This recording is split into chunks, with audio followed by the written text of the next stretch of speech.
Mill-ewwel ta' Marzu kull individwu li jixtri e-kick scooter ġdid għal użu personali u jirreġistrah ma' Transport Malta se jkun eliġibbli għal inċentiv finanzjarju ta' €150.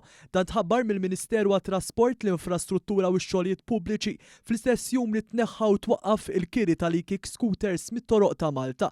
Din l-inizjattiva maħruġa minn Transport Malta għandha lan li tħeġġeġ l-użu ta' aktar vetturi b'emissjonijiet żero u tnaqqas l-emissjonijiet mis-settur ta' traffiku f'pajjiżna.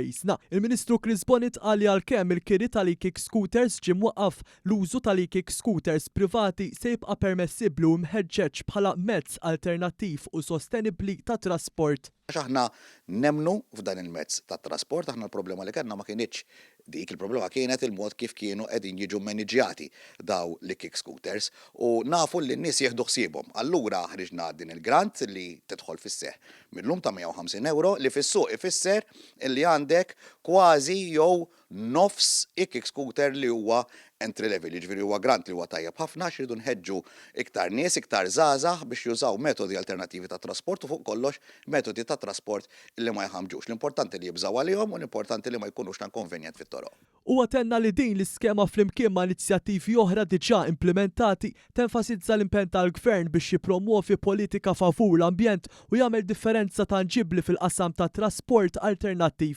L-applikazzjonijiet u aktar informazzjoni dwar l-iskema jistgħu jinkisbu mill-uffiċċji ta' Transport Malta jew online minn fuq il-website ta' Transport Malta www.transport.gov.mt.